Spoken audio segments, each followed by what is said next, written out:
बोले कलिंग नाथ की। थोड़ा गर्म जोशी से, आप ठंडे पड़ोगे तो मेरे को तो पहले से ही आप 2 साल से आप जान ही रहे हो, सब कह रहे हो दुबले क्यों हो रहे हो। मेरा थोड़ा हौसला बुलंद करो। बोले कलिंग नाथ की, बोले कलिंग नाथ की। हमारे बीच में माननीय संगीता भाई साहब पधार चुके हैं, आप भी मंच पर पधारे।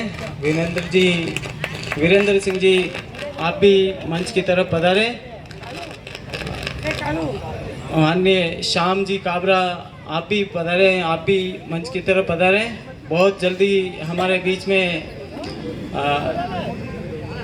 महारानी कुंवर साहब पधारने वाले हैं और माननीय संत ज्ञानानंद जी महाराज भी पधारने वाले हैं।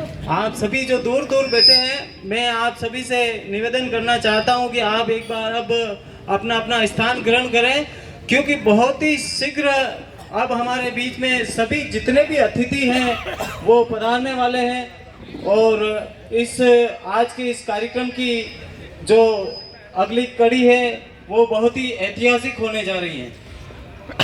अब मुझे संचालक जी ने कहा कि मुझे अपने विचार व्यक्त करने हैं, तो एक बार फिर से महाराणा प्रताप का जयकारा लगा देंगे। राणा की जय जय, राणा की जय जय। बहुत ही अच्छा, आज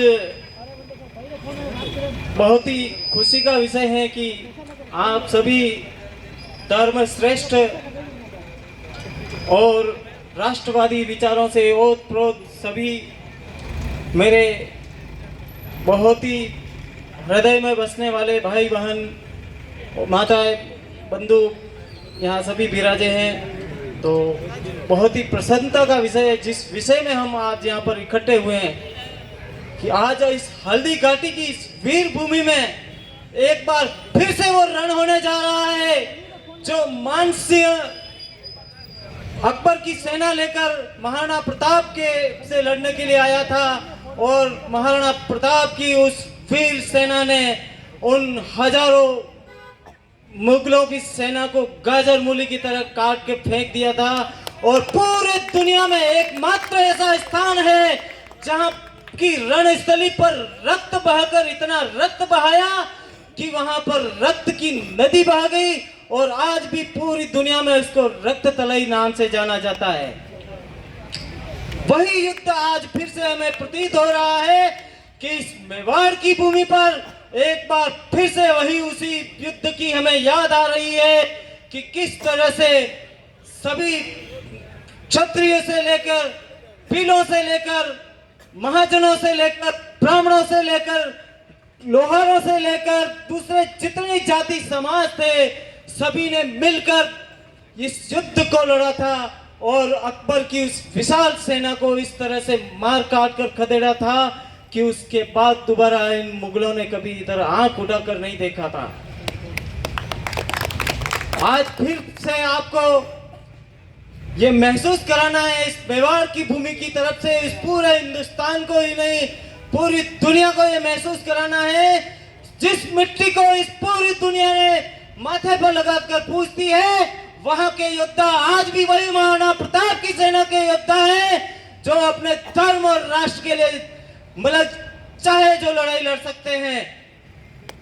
हमें कमजोर होने की जरूरत नहीं है, हम निश्चित रूप से वो ऐतिहासिक रण लड़के बताएंगे और वो ऐतिहासिक फैसला दिखाएंगे कि महाराणा प्रताप का युद्ध जो आज भी याद किया जाता है वही युद्ध एक वोट का हमने बनाया था, याद रखना। उससे भी बहुत बड़ा इतिहास हम इस बार रच के दिखाएंगे। कुछ लोग विविध प्रकार की अपने संसाधनों से और आर्थिक मजबूती के दम पर किसी को बड़ा नेता एक नेता जी को बता रहे थे, लेकिन मैं उनको बता देता हूं आपके नेताजी को बताना कि इस बार इससे मेवाड़ बता देगा कि कौन बड़ा नेता है। मेवाड़ के लिए महाराणा परिवार से बड़ा कोई नहीं है, न पहले था, न आज है, न भविष्य में कभी हो सकता है। उनके धूल के चरणों की धूल के बराबर जो लोग उनके सामने खड़े हैं, वो उनको ये बता देता हूं, आज भी उनकी सेना केवल मन से ही नहीं, धन से ही नहीं, आज भी उनके लिए तन मन और धन से न्योछावर खड़ी है। एक बार नहीं, 2 बार नहीं, 1000 बार नहीं, 1,00,000 बार भी अगर इस परिवार के लिए हम अपने सर कटाने पड़ गए तो हम सब तैयार हैं। इस वोट की क्या औकात है, इस परिवार का हम कभी कर्ज नहीं चुका सकते, इससे कर्जदार है मेवाड़ इस महाराणा परिवार का। और मुझे तो बहुत गर्व होता है कि कहीं न कहीं हम भी उस परिवार से ताल्लुक रखते हैं और उस परिवार के लिए आज भी तन मन धन से तैयार हैं। हल्दी घाटी के आप सभी रणबंकुरों से, नाथद्वारा विधानसभा के सभी सूरवीर योद्धाओं से, मतदाताओं से और विशेष तौर से बड़े बुजुर्गों से हम आशीर्वाद के रूप में आपके इतिहास को फिर से पुनर्जीवित करने के लिए आपको कह रहे हैं कि आप सही फैसला करना इस चुनाव में। और युवा पीढ़ी से मैं कहना चाहता हूं, आपकी ताकत पूरी दुनिया में कहा जाता है कि हिंदुस्तान युवाओं का देश है, तो मेवाड़ की तरफ से यह संदेश मोदी जी तक जाना चाहिए कि मेवाड़ के युवा आज भी वो महाराणा प्रताप की सेना के योद्धा हैं जो वास्तव में पूरी दुनिया में जो भारत को अखंड भारत और सनातनी हिंदू भारत बनाने की जो मुहिम चल रही है उसके साथ खड़े हैं। क्या आप मेरे इन विचारों से सहमत हैं? बहुत ही आज मैं चुनावी सभा में खड़ा हूं, अभी महारानी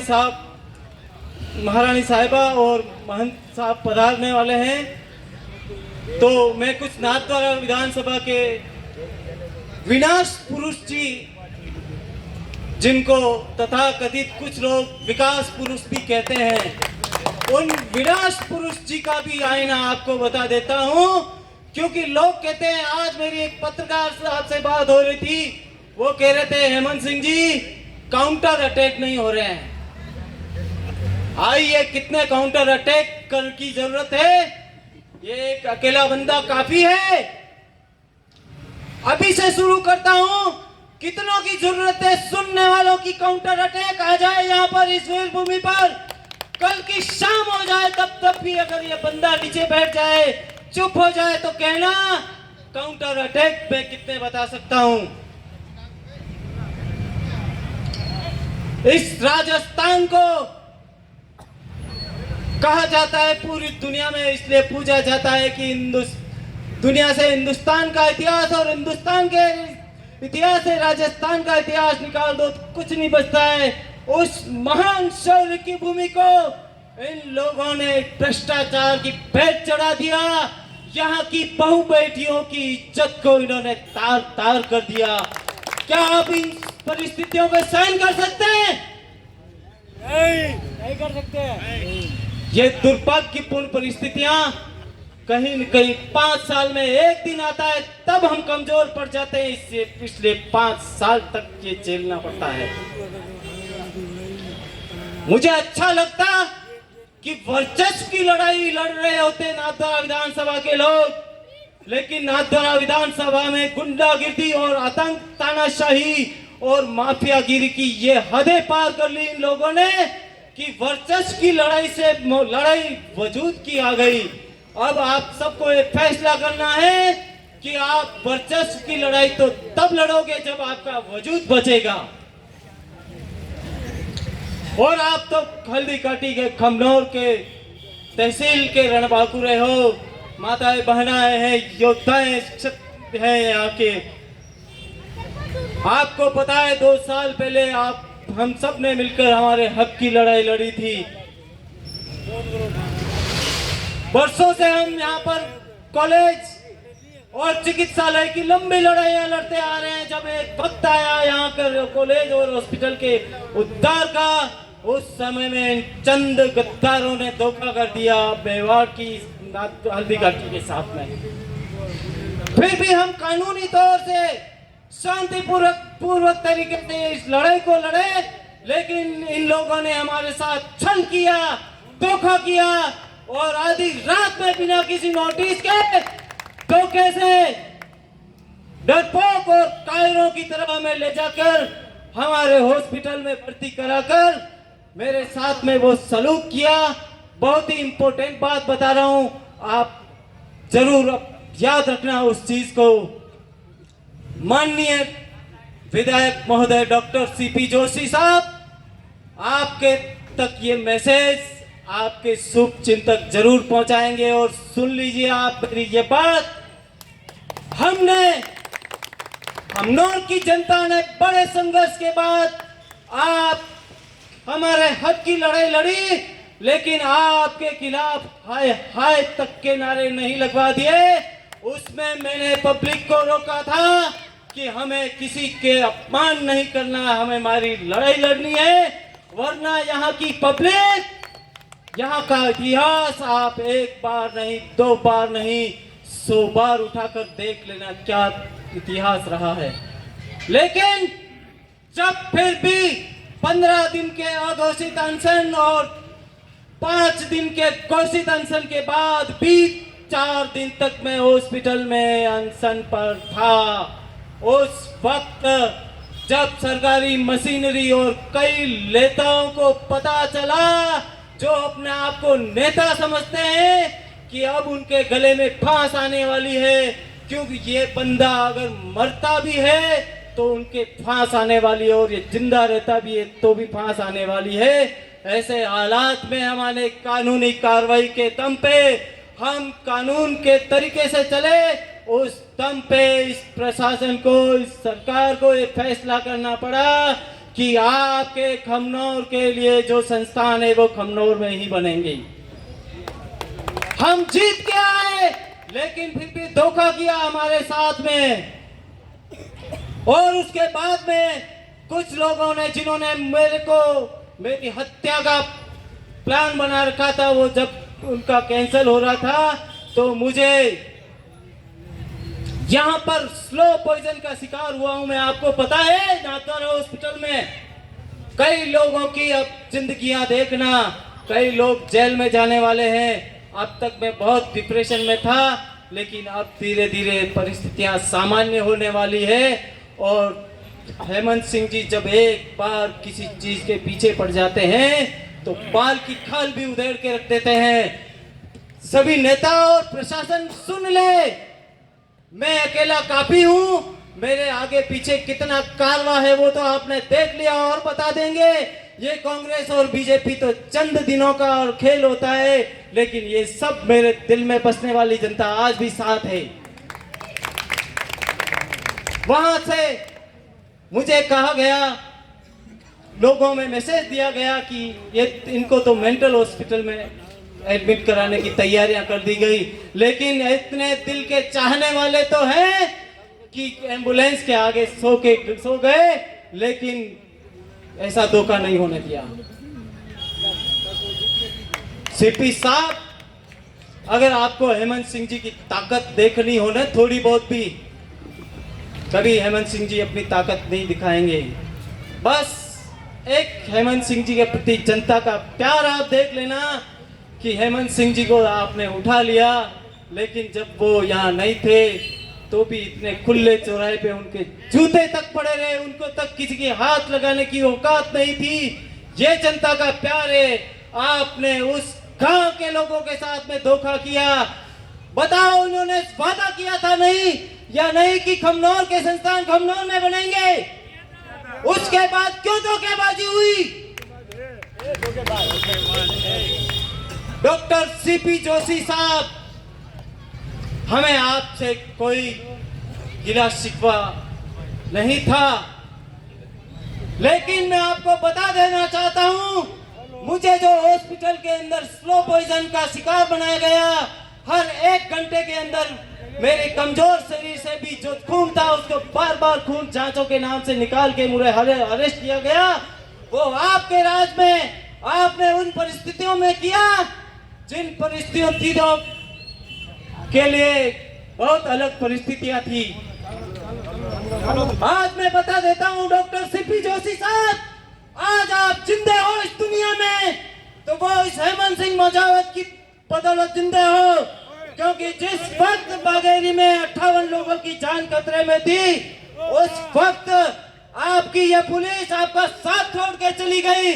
आप में ये 100-200 किलो के लोग जो साथ में घूमते हैं, उन लोगों ने आपका साथ छोड़ दिया था। उस समय जनता आपके साथ जूते लेकर हाथ में खड़ी थी और इतनी तेज बहती नदी के अंदर उस किनारे पर जब आप खड़े थे, जब जनता का क्या आक्रोश था वो सबने देखा। उस वक्त ये अकेला बंदे ने आपको बचाया, ये याद रखना। और उसका सीना आपने ये दिया कि मुझे स्लो पॉइजन का शिकार होना पड़ा। आज हमारे बीच में माननीय महिमा कुंवर जी पधार चुके हैं। बहुत बहुत स्वागत करता हूं मैं आज इस मंच पर। आपके साथ में और भी जितने अतिथि पधारे हुए हैं उनका स्वागत करता हूं। इस वीर भूमि पर आप अपना स्थान ग्रहण करें। एक बार मैं आपसे निवेदन करना चाहता हूं कि माननीय महारानी से हमारे पास अभी साथ में कुछ देर से पधारे हैं।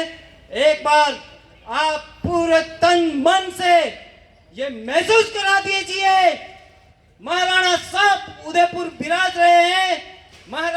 महाराज कुमार साहब अपने चुनावी मैदान में हैं, लेकिन महाराणा साहब तक आज ये हल्दी घाटी की वीर भूमि की आवाज जानी चाहिए कि आज मेवाड़ की आन बान शान को फिर से 4 चांद लगे हैं।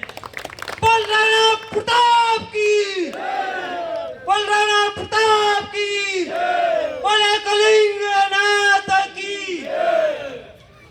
अब मैं आपको एक बात और याद दिला देना चाहता हूं। इस कांग्रेस के लोगों ने हमारे आराध्य देव भगवान एकलिंगनाथ जी के लिए जो टिप्पणी करवाई, क्या हमारे मेवाड़ का राजा एकलिंगनाथ जी के अलावा कोई हो सकता है? क्या आप सहन कर सकते हो?